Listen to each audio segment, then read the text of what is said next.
비행기 공포증이란 단어가 있습니다. 난기류 등으로 비행기 타기 무서워하는 현상인데요. 얼마 전 한 여객기가 난기류로 급강하면서 승객이 사망하는 일까지 발생해 우려가 커지고 있습니다.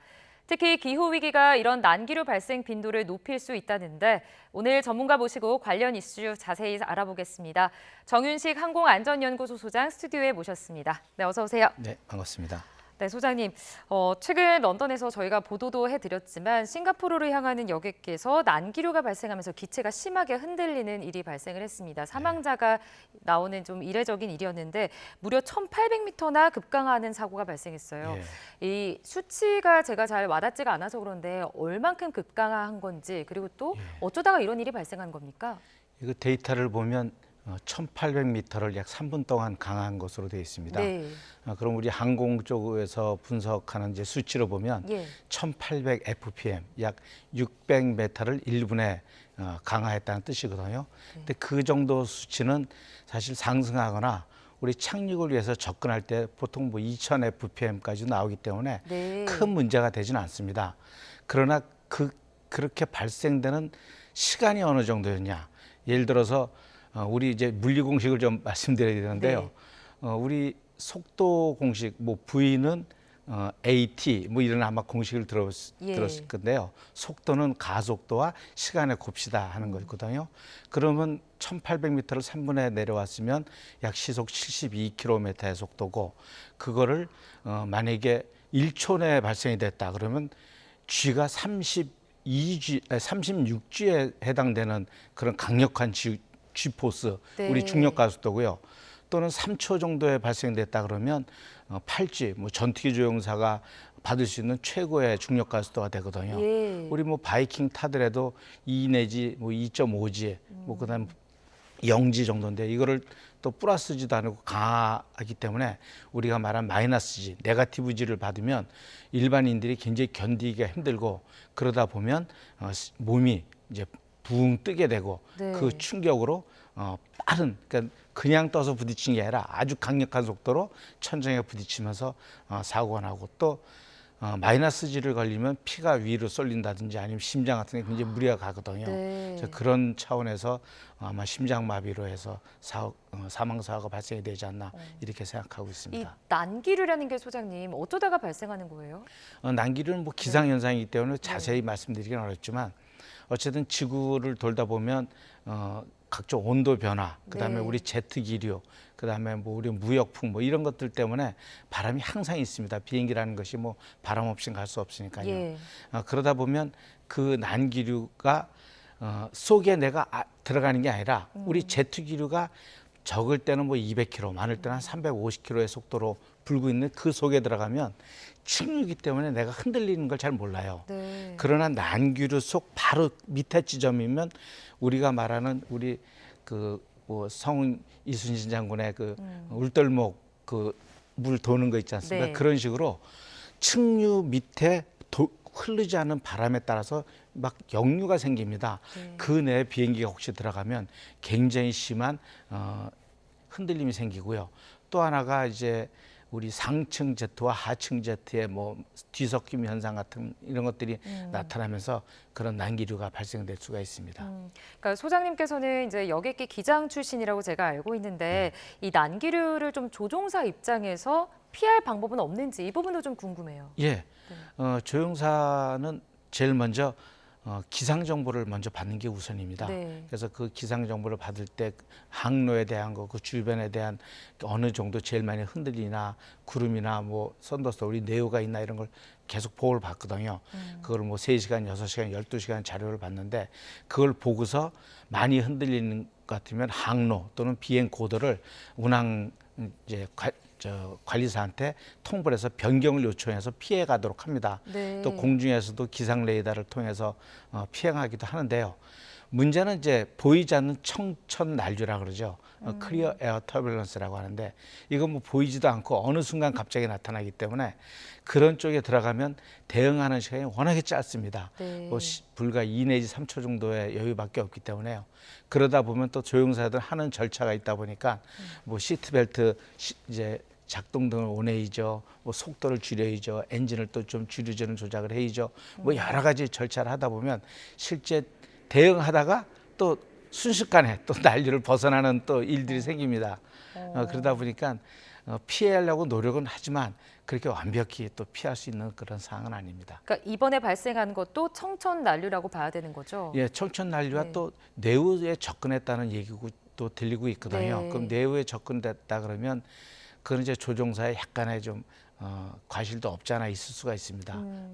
실제 내후가 있으면 내후는 강력한 상승 기류가 있기 때문에요.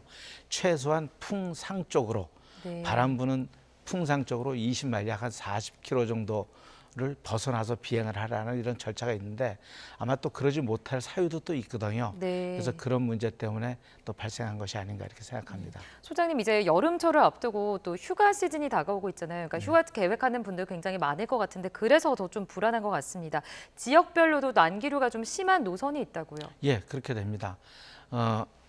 지금 뭐 많이 발생되는 네. 지역이 일본 오사카라든지요, 네. 아니면 하네다, 또 뭐 시드니, 뭐 이런 브리즈베인 이런 쪽들이 많이 발생이 되거든요. 예. 그 발생되는 지역을 이제 우리 항공기상청에서 지금 만들고 있는 선진 항공기상 시스템에서 나온 자료거든요. 네, 지금 소장님께서 예. 자료를 하나 들고 오셨는데 이게 노선인가요? 아닙니다. 지역 예, 심한 지역인데 지역들. 이제 예. 우리 뭐 중앙 아시아하고 이제 아시아 지역만 이제 제가 가져왔는데요. 네. 전 세계 지역을 다 표시했는데 빨간 곳일수록 더 많이 흔들리는 지역인데요. 그 내용인 우연찮게 요 그림과 실제 우리가 조종사들이 또 갖고 나가는 기상 청기도입니다. 네. 청기도에 검은 선이 제트 기류가 나타나는 지점입니다. 네. 그 지역이 우리가 말하는 하네다, 오사카, 또 밑에를 보면 브리스베인, 시드니 이런 지역과 거의 일치를 하거든요.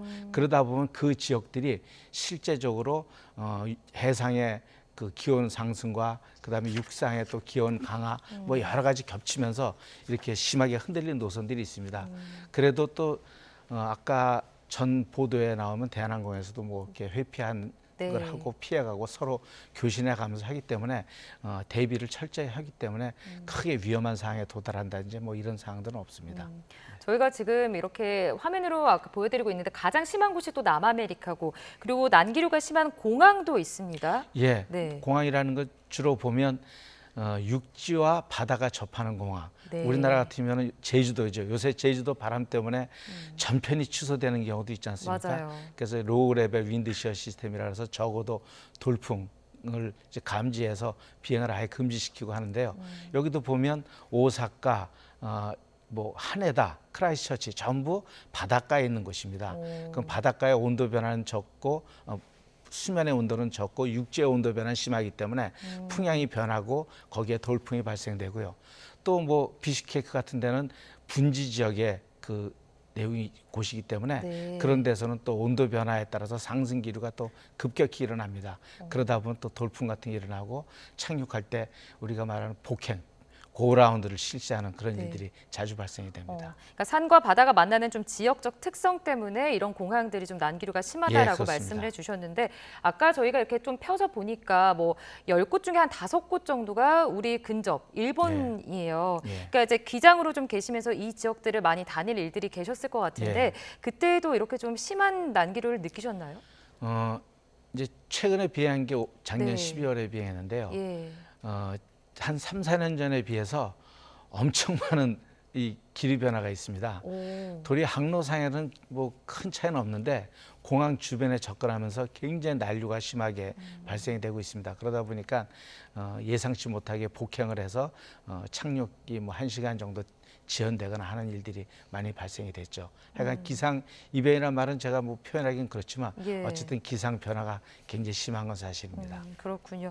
그러니까 이번 일로 또 이제 비행 공포증에 떠는 분들이 많을 것 같아요. 그러니까 이번에 싱가포르 그 일과 좀 비슷하게 난기류로 인해서 발생한 사고가 또 어떤 게 있습니까? 크게 뭐 여러 가지 있는데 요 네. 근래 뭐 이제 이 3월 달에도 발생했는데 실제 우리가 항공 사건 이제 연구 사례로 많이 쓰는 것이요. 이제 중앙항공에서 1985년도에 샌프란시스코 LA에서 아니 타이페이에서 LA를 가는 비행이 있었습니다. 네. 근데 고도 약 한 35,000피트, 약 12km 지점에서 네. 급강해가지고 고도 2,500m까지 떨어져서 거의 지상에 충돌할 뻔한 그런 사례가 있었습니다. 이게 난기류가 발생이 되면 상승 기류라든지 아니면 그런 우리 날개에 받는 그 양력을 발생시키는 네. 그런 앵글 오브 어택 바등각이 있는데 그거를 밑에서부터 쳐올리기 때문에 네. 기체에 순간 실속이 발생이 돼서 마치 추락하듯이 떨어지는 그런 현상이 발생이 되고요. 또 하나가 엔진도 공기가 정상적으로 들어가야 되는데 그렇지 못해서 엔진이 꺼지는 그런 현상도 발생이 됩니다. 그래서 이번 그 중앙항공 사건도 그때 엔진이 꺼지고 다시 또 엔진을 재시동하고 하는 그런 상태에서 결국 목적지까지 못하고 샌프란시스코에 긴급 착륙을 했는데요. 당연히 네. 다행히 다 모두 안전벨트를 착용하고 있어가지고요. 다치신 분은 경상 2분밖에 그때 안 계셨습니다. 다행이네요. 예, 안전벨트 네. 굉장히 중요하죠. 네, 그러네요. 그러니까 이제 이런 난기류 사고가 예전에도 있었고 또 최근에도 발생하고 있고 또 소장님이 아까 잠깐 이제 언급을 해주셨는데 이 난기류가 이상기후 현상 때문에 더 늘고 있다 이렇게 언급을 해주셨는데 앞으로 계속 는다고 봐야 되는 겁니까? 지금 뭐 추세로 보면 그렇게 보는 것이 맞다고 봅니다. 그래서 그것 때문에 항공 기상을 이제 예측하는 뭐 항공 기상이라는 것이 데이터를 가지고 과거의 데이터를 가지고서 미래를 예측하는 거기 때문에 사실 조금 요새 좀 안 맞는 경향도 없지 않아 있는데요. 다시 또 최신 기상 정보를 자꾸 적용을 하면서 좋은 데이터가 나오고 있고요. 항공 당국이나 또는 항공사 입장에서도 굉장히 민감하게 좀 반응을 하고 있습니다. 네. 왜냐하면 이게 손님이 다친다는 건 고객 만족도가 많이 떨어지고 실제 항공 승객에 대한 그런 좀 불안감을 발생시키는 문제이기 때문에요. 네. 그래서 거기에 대해서 이제 고도를 낮추면 결국은 또 연료도 많이 들었지만 그래도 그런 걸 감수하고라도 이제 과감하게 회피하고 경로를 벗어나서 시간이 더 걸리더라도 안전한 경로를 채택하기에 굉장히 노력들 하고 있습니다. 그러니까 항공사들도 난기류 발생에 대해서 지금 대처를 하고 있고 그렇다면 승객들 입장에서는 이 난기류가 좀 발생을 했을 때 어떻게 대처해야 될까요? 이제 아까 말한 청천난류 같은 거는 예상치 못하게 발생이 되기 때문에요. 네. 우리가 안전벨트 등이 꺼지면 이제 풀자 그러고 벨트를 이렇게 풀어놓고 편하게 있을 수가 있는데요. 맞습니다. 네. 다시 안전벨트를 항상 착용해 주시고 좀 불편하지만 약간 느슨하게 정도 하는 정도고요. 제일 좋은 건 타이트하게 이렇게 몸에 딱 맞춰서 하는 게 좋지만 그 10시간 뭐 이렇게 할 수는 도저히 없거든요. 그래서 약간 여유 있게 푸셔서 뭐 화장실이나 몸을 좀 움직이실 때 제외하고는 안전벨트를 좀 착용해 주시는 게 가장 안전한 상황입니다. 항공기가 공중에서 기상 때문에 부서지는 일은 없거든요. 네. 그래서 그거는 걱정 안 하셔도 됩니다. 그래서 자기 몸을 보호하기 위해서 조심하시고요. 또 하나가 흔들리다 보면 위에 수화물들이 무겁다 보니까 수화물 칸에 떨어질 수가 있습니다. 그게 이제 주로 머리 위로 떨어질 수 있으니까 우리 뭐 공중 충돌 브레이스 자세라고 하는데 그런 자세까지는 취하지 못하더라도 이 두부가 헤드 머리 부분이 다치면 또 큰 손상이 있으니까 손으로 그 정도 이렇게 감싸는 정도의 행동을 해주시는 것이 좀 그 자세가 뭐 딱 나와 있는 자세는 없습니다. 그렇지만 그게 좀 바람직하지 않나 하는 그런 생각을 하고 있습니다. 네, 알겠습니다. 그러니까 난기류가 발생했을 때 승객들의 입장에서는 안전벨트를 꼭 착용을 하고 그리고 머리 부분이 다치지 않게 좀 보호하는 방법 이렇게까지 한번 정리를 해보도록 하겠습니다. 네, 오늘 말씀 고맙습니다. 지금까지 정윤식 항공안전연구소 소장과 함께 했습니다. 고맙습니다. 네, 감사합니다.